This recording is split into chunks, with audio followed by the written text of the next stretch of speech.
Welcome to yet another insightful episode of the One Special Place podcast. I am your host Pratiksha Gupta, the founder of One Special Place, and today we are delving into a topic that resonates with many in our community during the joyous Diwali season, which is sensory overwhelm.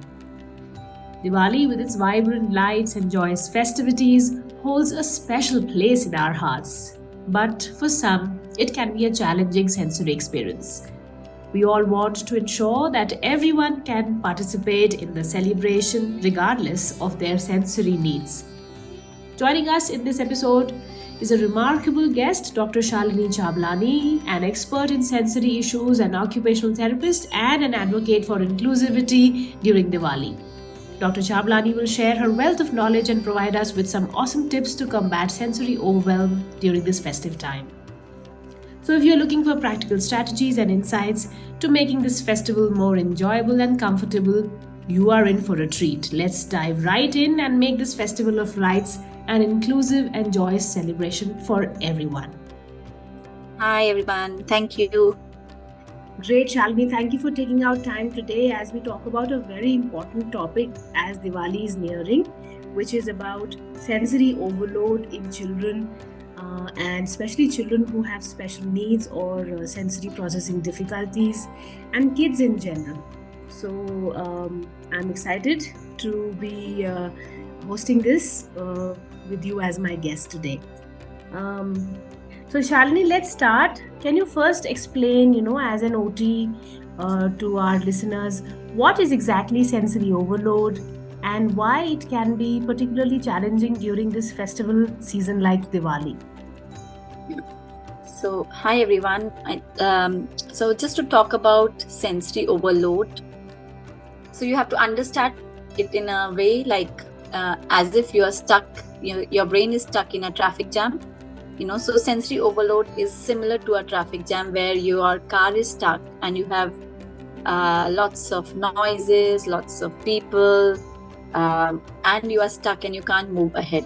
So sensory overload is similar to that. A child feels overwhelmed, and often this overwhelm due to the environmental stimuli being overpowering, as well as the person's neurological ability to handle is reduced already, as we know, and especially if the children are having additional needs and diverse needs.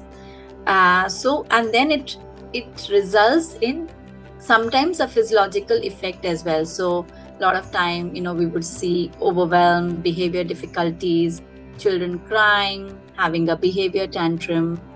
In a simple language, you can just say that our brain is overloaded with these stimuli that they cannot cope with it, and we are stuck in a situation. Okay. So very nice example that you gave there about the traffic jam. So I'm sure there must be some common triggers for children feeling that sensory overload.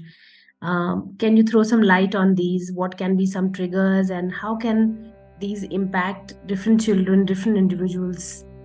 Yeah.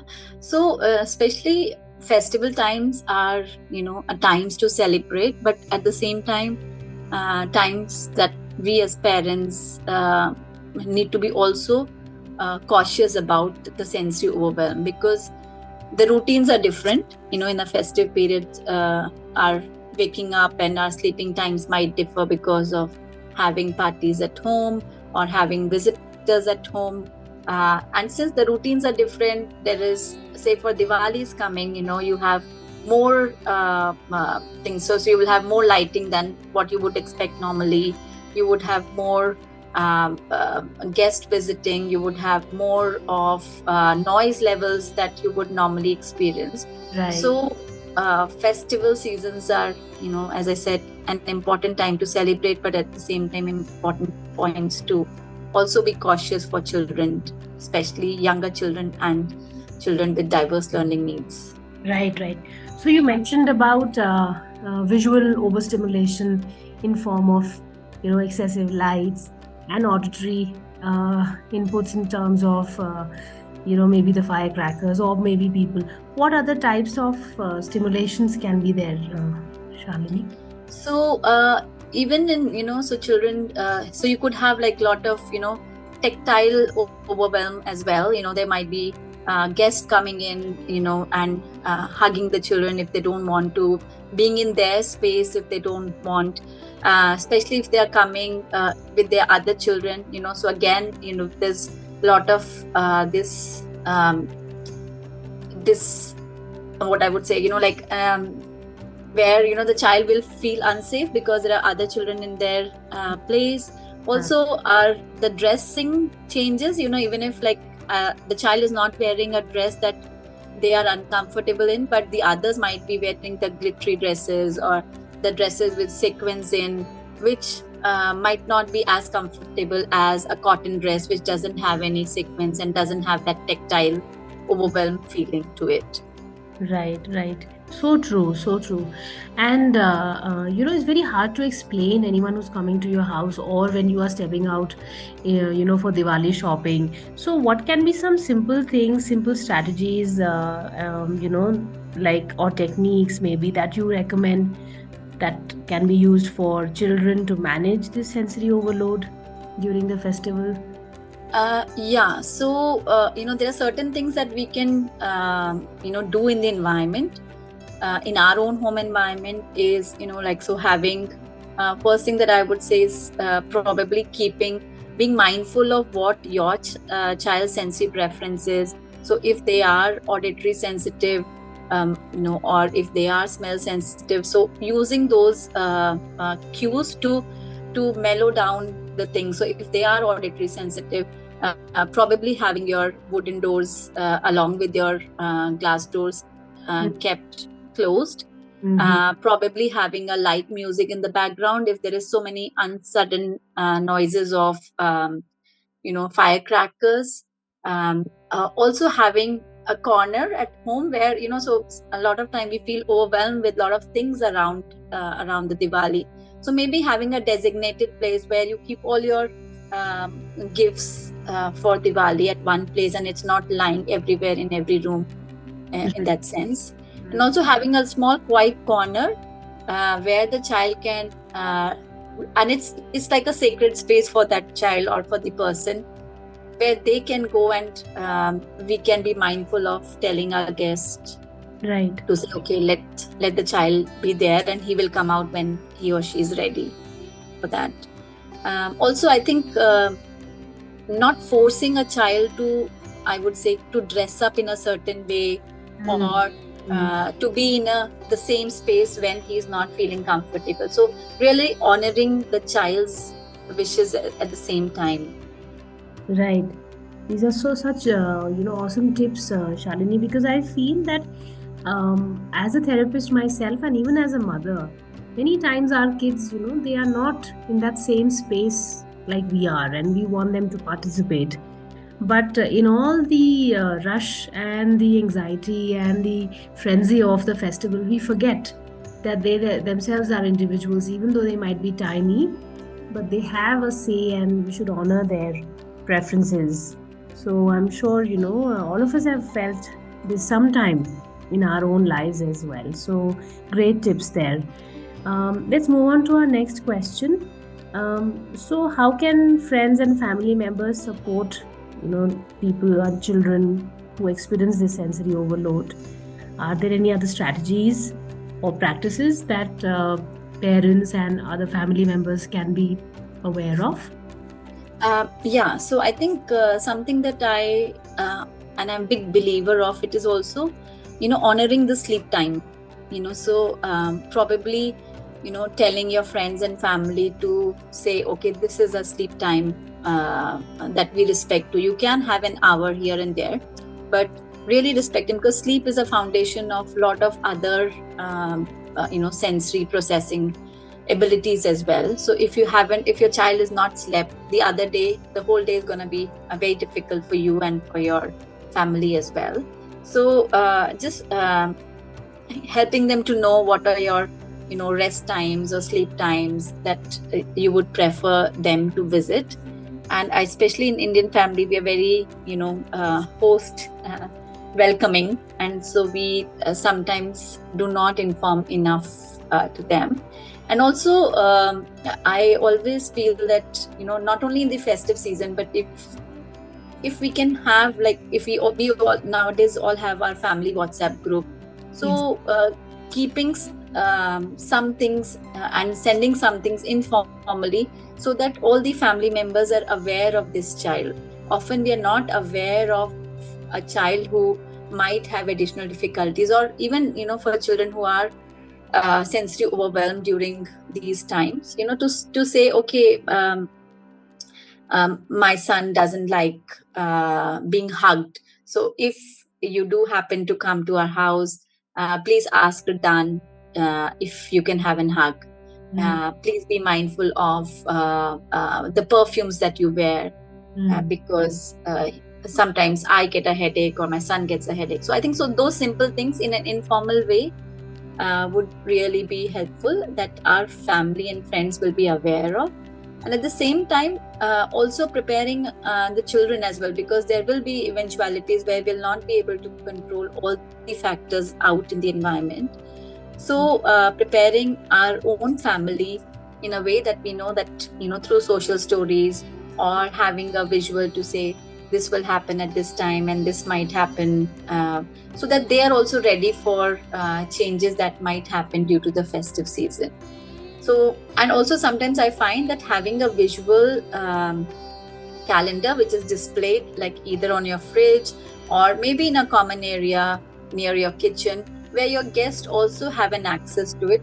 So sometimes you don't have to tell, and they by themselves seeing it get an insight into, okay, what is to be mindful of. Fantastic. I think that's a wonderful tip, Shalini, there. And I hope our listeners are, they take this very, very important and very simple to execute tip as well. Great. So have you had any experiences, like personally or at your work with children, and you've seen children with sensory overload, how they reacted, and any success story, any incidents that you would want to share? Yeah, we do see children in the school setup as well, where like the children are playing in the evenings more than what their normal routine is, and they've been playing with these small crackers called pop-up, and there's more overwhelm that is happening. And we do see that, and also because the children are having late nights, we see that children are more sleepy, they are more irritable, and they fall asleep during the post-lunch period, or there are, with small triggers, they sometimes have episodes of hitting or crying. So we do see that there is an increase in this sensory overwhelm especially during this period. And what normally has helped in one particular case is also that we started using less instructions and more of tactile, deep pressure input for the child. And we acknowledge the fact that he's tired probably from last night, and we didn't really over instruct. We gave him an option of engaging in a sensory play, like just sitting down in the corner and having sand or therapy putty to play with no over instructions, or him choosing a massager. And first we gave the child a little bit of the massage, and then we looked at it if it was having a calming effect, and the child himself requested for more. Right. Having a small weighted blanket, or if you don't have a weighted blanket, just a small bed sheet that can provide a contained space to the child, really helps in decreasing those overwhelms that children experience. Fantastic. Very nice. I think these are some great tips that you are sharing. So I think I'll move on to the last question, just like a wrap up. So if you can, share practical tips and advice for individuals who want to still enjoy the Diwali while minimizing sensory overload, and hence ensuring a more enjoyable and comfortable experience of this festival. Yeah, so just to sum it up, definitely be mindful of your sleep time. So sleep earlier than you can, think it's possible. Um, have a routine for your day. I think especially for your children and for yourself, have the options of having healthier snacks along with the sweets, because sometimes when you cannot control the snacks outside, having the healthier options with you in the car or with you at home really helps to keep that balance and not go into the sugar overload as well. Being mindful of cooking something that your child likes, like home cooked food, like if it is dal and rice, so having that available along with all these snacks that you might be making for Diwali. Being cautious in shopping for your clothes, so being very mindful of what kind of textures it has. Does it have frills? Does it have sequins that might irritate your child? Does it have any labels or any hard things that your child might not like? And having a corner or a sacred corner that the child can go to will really help them to have that space where they can go. And especially when you're traveling, I would definitely say keep those things handy, like having a small a massager that you can get on Decathlon, which is a USB charged massager. It really is really helpful for your own self and for your child. Having a small therapy putti in your car can really help both the adults and the children to be able to manage through those waiting times and traveling times that you face sometimes. Yeah. But do not forget to enjoy the festive period as well. And I would just, I think I would want to mention something that I've learned recently is co-regulation. Apart from all these preparations that you might do for your child, there will be episodes of where it will look like unmanageable situation. But co-regulation is something that, we say that if the child doesn't have the ability to self-regulate themselves and their behavior, we as an adult, by modeling those behaviors, can co-regulate. So if you are calm, the child will have an automatic knock-on effect of not having the tantrum for very long. So look after yourself so that you're able to co-regulate your family at the same time. And so definitely enjoy something that you do in this festive time, because this is a time to self-care for yourself, indulge in your hobbies like rangoli making, diya decoration, decorating your house. It's all very spiritual at the same time. And, you can derive a lot of power from this time in the year. Fantastic. That's a wonderful way to sum up, and thank you so much. I'm sure the listeners would find so much value in today's episode. All thanks to you, Shalini.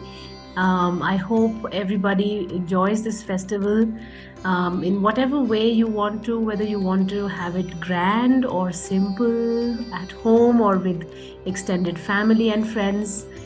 Here's wishing everyone a very happy and sacred Diwali. Shalini, wishing you also and your family a very happy Diwali. Thanks once again for for being a part of this, and all the best for future adventures. Thank you, listeners. We'll be back with yet another episode next week.